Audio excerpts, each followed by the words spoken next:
રક્ષાબંધનના દિવસે દરેક બહેન પોતાના ભાઈના હાથમાં રાખડી બાંધે તેવી ઈચ્છા રાખતી હોય છે, પરંતુ અહીં એક મહિલા જેનો ભાઈ તો છે જ, પરંતુ ભાઈને છે કોઈનો ડર, જેથી પવિત્ર તહેવારમાં પણ પોતાની બહેનથી છે દૂર.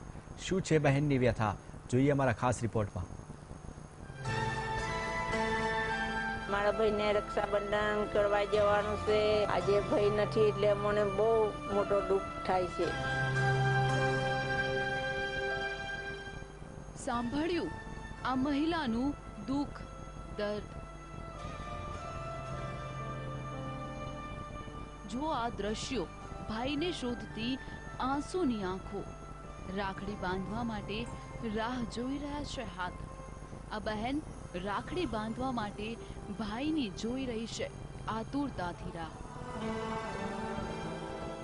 રક્ષાબંધનના દિવસે દરેક બહેન પોતાના ભાઈના હાથમાં રાખડી બાંધે તેવી ઈચ્છા રાખતી હોય છે, પરંતુ આ બહેન જે પોતાના ભાઈના હાથમાં રાખડી નહીં બાંધી શકે, એવું નથી કે એને ભાઈ નથી, ભાઈ તો છે જ, પરંતુ એ ભાઈને છે કોઈનો ડર, જેથી પવિત્ર દિવસે પણ તે છે પોતાની બહેનથી દૂર, અને બહેન રાખડી ન બાંધવા માટે છે મજબૂર.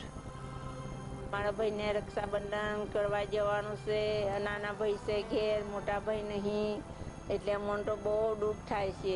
મોટા ભાઈ કાલે આવશે ને મળશું, રક્ષાબંધન કરશું, એવું મને બહુ મનમાં એ થાય છે.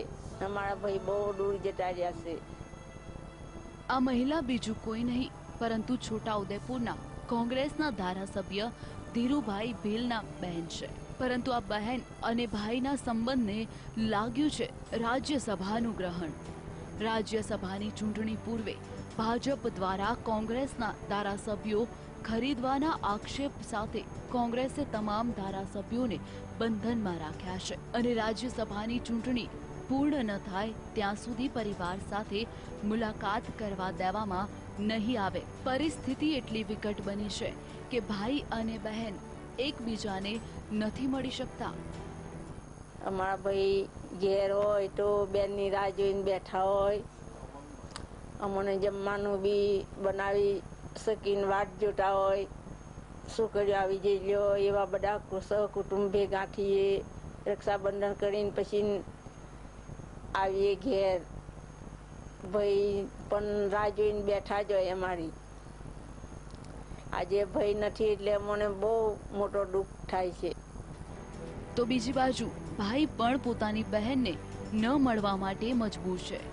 કોંગ્રેસના ધારાસભ્યોને ખરીદવાના આક્ષેપ સાથે કોંગ્રેસના ધારાસભ્યોને એક સાથે બંધનમાં રાખવામાં આવ્યા છે.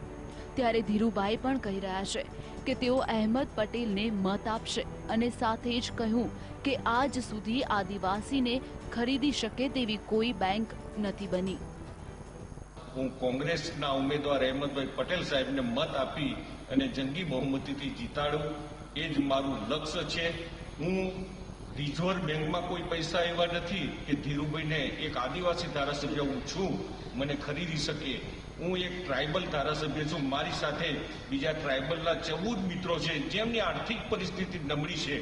એમને ખરીદવા માટે ઘણા પ્રયત્નો કર્યા, પણ અમે આદિવાસી અમે એકલવ્યના વારસદારો તરીકે આજે એ વિચારીએ છીએ કે ભાઈ અમારું એક સિદ્ધાંત છે કે આદિવાસી કોઈના પૈસાથી ખરીદી શકે નહીં.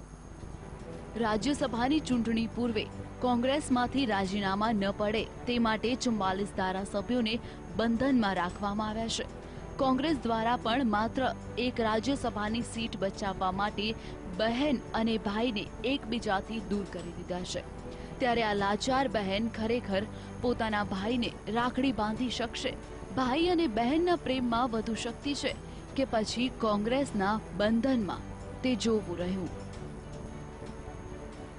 Bureau report, VTV news.